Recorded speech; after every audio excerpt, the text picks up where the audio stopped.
Hello friends, welcome back to my channel. आज का हमारा टॉपिक है जो पैराग्राफ रीडिंग का, वो है आर एनवायरमेंट। आर एनवायरमेंट, हमारा पर्यावरण। तो आज हम इस वीडियो में सीखेंगे पर्यावरण के बारे में। एक तो जानकारी हासिल करेंगे इस टॉपिक के बारे में, साथ में कैसे कुछ मुश्किल शब्दों का उच्चारण करते हैं। तो रीडिंग तो साथ साथ होगी ही, और जो डिफिकल्ट वर्ड मीनिंग्स हैं वो भी मैं आपको साथ साथ बताती जाऊंगी। अगर ग्रामर रिलेटेड स्ट्रक्चर्स भी बीच में उसको भी एक्सप्लेन करने की जरूरत पड़ी तो वो भी मैं साथ साथ करूंगी। तो आइए बिना देरी किए शुरू करते हैं। आर एनवायरमेंट, हमारा पर्यावरण। तो ये जो ब्लू पेन से लिखा है वो उच्चारण है कि कैसे शब्द का उच्चारण करना है। वैसे आप मेरे साथ साथ पढ़ेंगे तो आपको समझ में आता रहेगा। और नीचे ये साथ साथ इसके मीनिंग्स भी दिए गए हैं, ब्लू पेन से उच्चारण लिखा गया है। The environment is the natural world around us. जो पर्यावरण है वो एक प्राकृतिक दुनिया है जो कि हमारे आसपास दिखती है। प्राकृतिक दुनिया, जैसे आप आसपास नजर दौड़ाए तो जो भी हमको प्रकृति के द्वारा बनाई गई चीजें दिख रही हैं वही हमारा पर्यावरण है। इट इंक्लूड्स, अब इट प्रोनाउन है जो कि एनवायरमेंट के बारे में यूज किया गया है।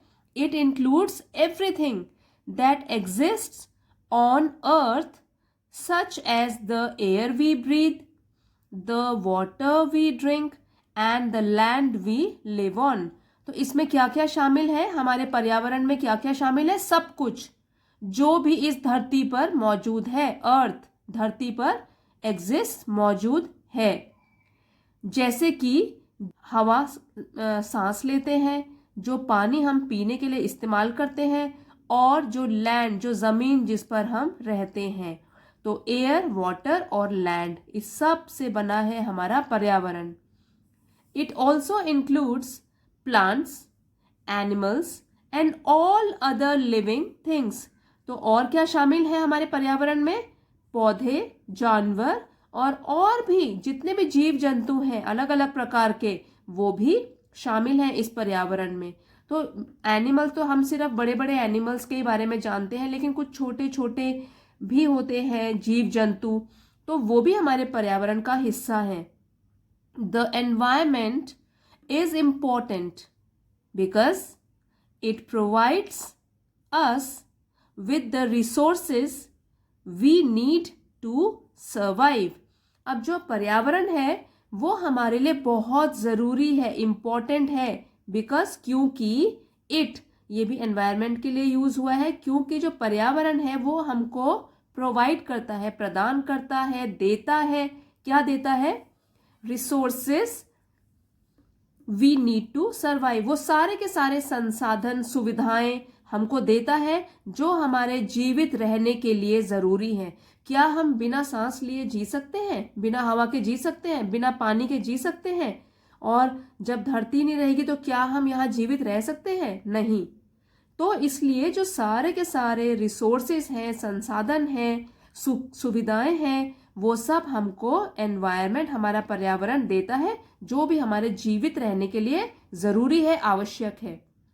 It gives us food, water and shelter. ये हमको खाना देता है, पानी देता है और आश्रय देता है, रहने के लिए जगह देता है। It also provides us with beautiful landscapes. और इसके साथ साथ ये हमको और भी कुछ देता है, और भी प्रदान करता है। वो क्या है? सुंदर प्रकृति के दृश्य।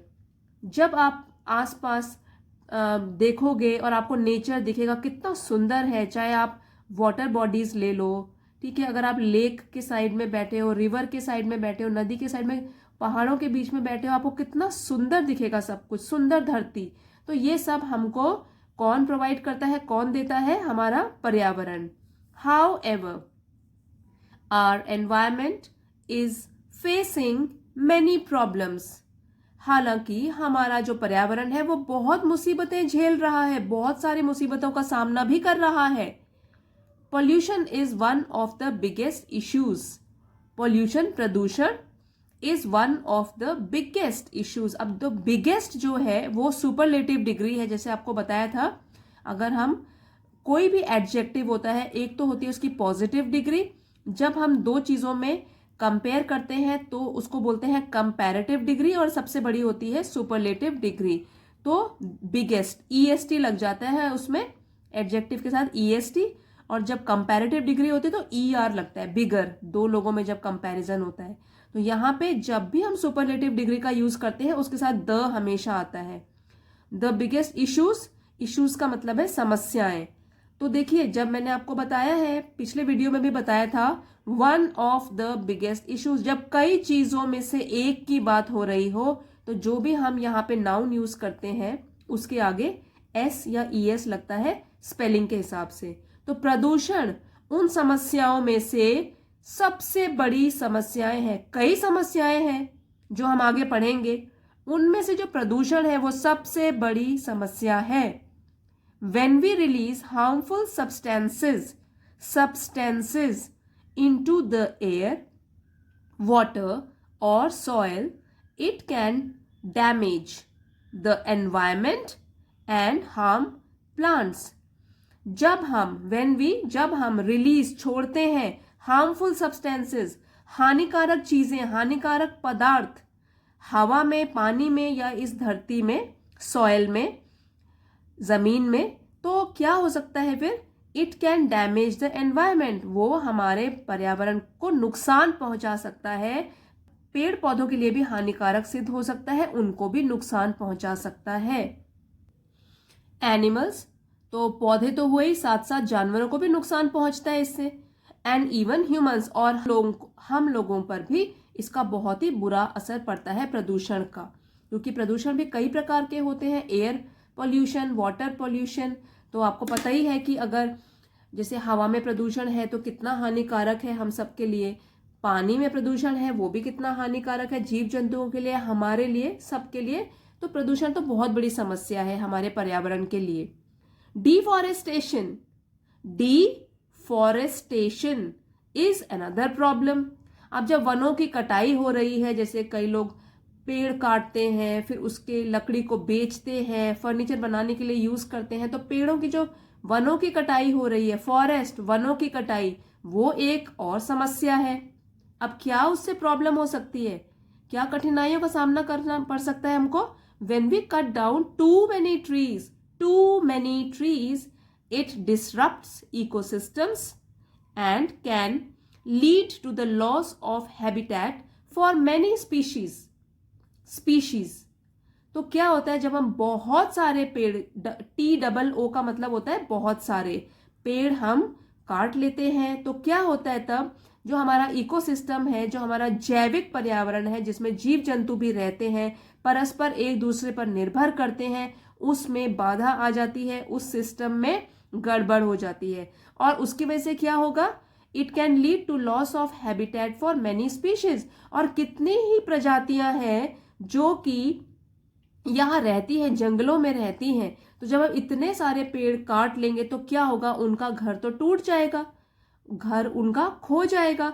कई प्रजातियों का, झाड़ियों में कुछ बर्ड्स हैं और कुछ कीड़े मकोड़े वहां रहते हैं, चिड़िया रहती हैं, और कई चीजें जो कि जंगलों में, झाड़ियों में रहती है, उन सब का घर तो छिन जाता है, और फिर उनका हो जाता है लॉस ऑफ हैबिटेट। घर उनका छिन गया और तब वो कहाँ जाएंगे?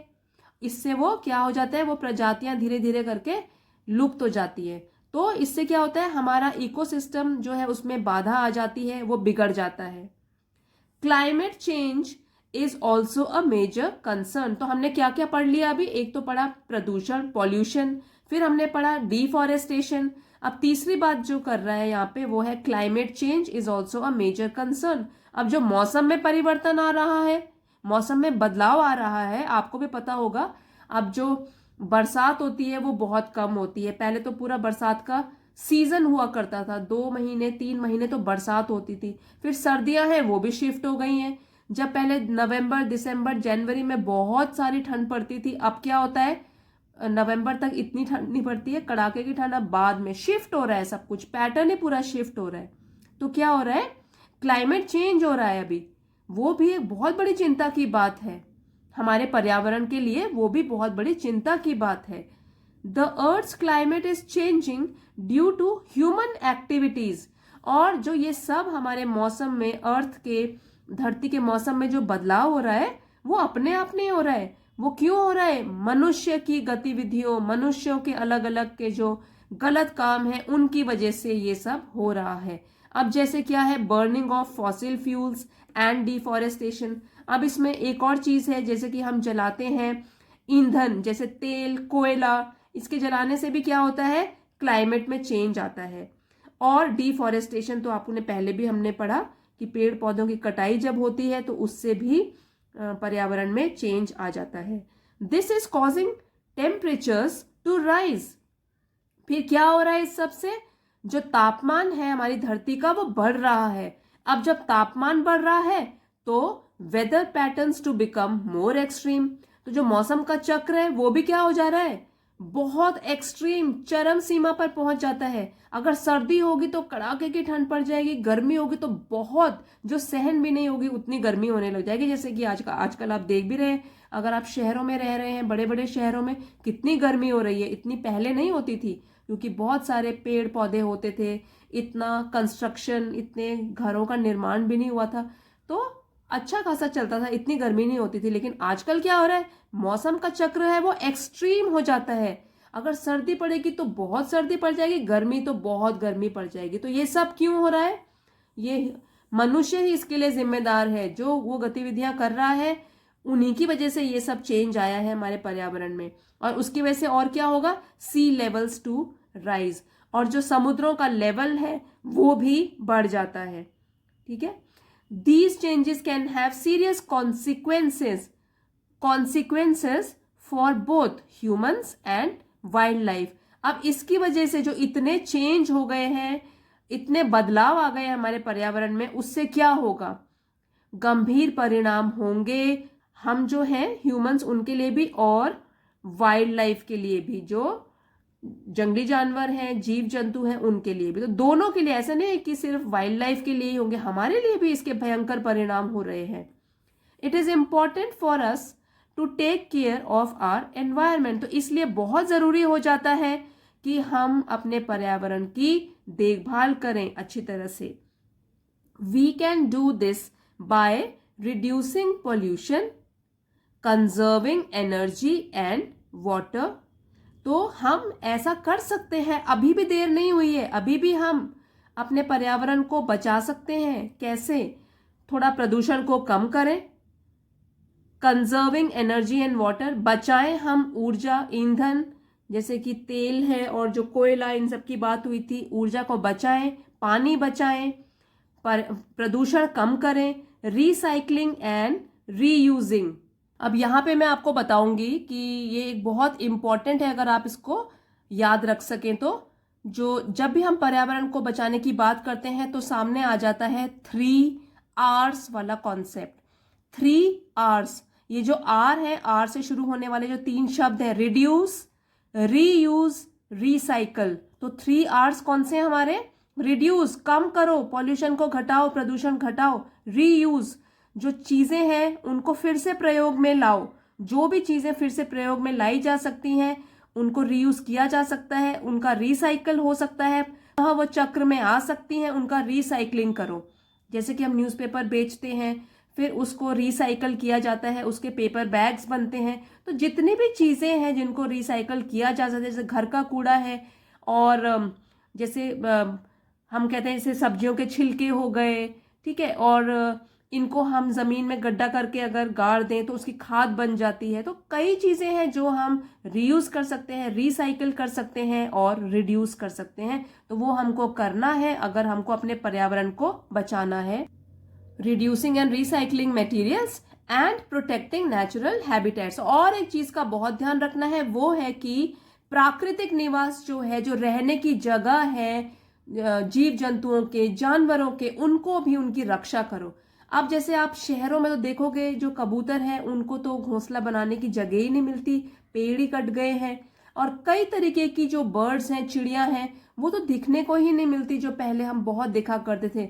जैसे मैं भी अपने टाइम में जब हम छोटे थे तो कई तरीके की हम जो बर्ड्स देखते थे वो आजकल दिखती ही नहीं है, क्योंकि वो एक प्राकृतिक जगहों में रहती थी। अब जब इतने पेड़ पौधे कट गए, इतने घर बन गए उनकी जगह मेट्रोपॉलिटन सिटीज में, यहाँ पे बड़े बड़े शहरों में, तो अब वो कहाँ अपना घर बनाएंगे। धीरे धीरे हमको वो स्पीशीज ही दिखनी ही बंद हो गई हैं। तो हमको प्रोटेक्ट करना है, रक्षा करनी है कि अब जितनी रह गई हैं एटलीस्ट हम उनकी रक्षा करें।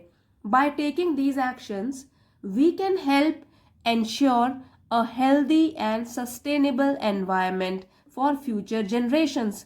अब देखिए कितनी इंपॉर्टेंट बात कही गई है लास्ट की 3 लाइंस में, कि अगर हम इन सब चीज़ों का जो अभी बात की है, इन सब चीज़ों का ध्यान रखेंगे और शुरू हो जाएंगे काम करना आज से ही, तो हम सुनिश्चित कर सकते हैं, वी कैन हेल्प एंश्योर, हमको मदद मिल सकती है ये निश्चित करने के लिए कि हम एक सेहतमंद और टिकाऊ पर्यावरण बनाए रखें। और सिर्फ अपने लिए नहीं, भावी आने वाली पीढ़ियों के बारे में भी सोचें। जब हमारे बच्चे हैं वो बड़े होंगे, उनके बच्चे, आने वाली पीढ़ियों के बारे में भी सोचें और एक सेहतमंद और टिकाऊ पर्यावरण उनके लिए बनाएं और आने वाली जनरेशन्स के लिए, आने वाली पीढ़ियों के लिए एक सुरक्षित पर्यावरण को बनाए रखें। आई होप आपने आज के वीडियो से बहुत कुछ सीखा होगा, बहुत जानकारी हासिल करी होगी और आप भी एक हिस्सा बनेंगे अपने पर्यावरण को बचाने का, पेड़ लगाएंगे और बाकी भी हो सके, जितना हो सके आप अपने पर्यावरण को सुरक्षित रखने के लिए कदम उठाएंगे। तो इसके साथ ही हमारा आज का पैराग्राफ फिनिश होता है। पसंद आया है तो लाइक, शेयर और सब्सक्राइब करना मत भूलिए। मेरे चैनल को सब्सक्राइब कर दीजिए। कमेंट ज़रूर लिखिए, इससे आपके साथ मेरा इंटरेक्शन बढ़ेगा और मैं आपको और बेहतर जान पाऊंगी। आप बता सकते हैं आपको और कौन से टॉपिक्स पर चाहिए मटेरियल। और thank you all for watching. मिलते हैं अगले वीडियो में।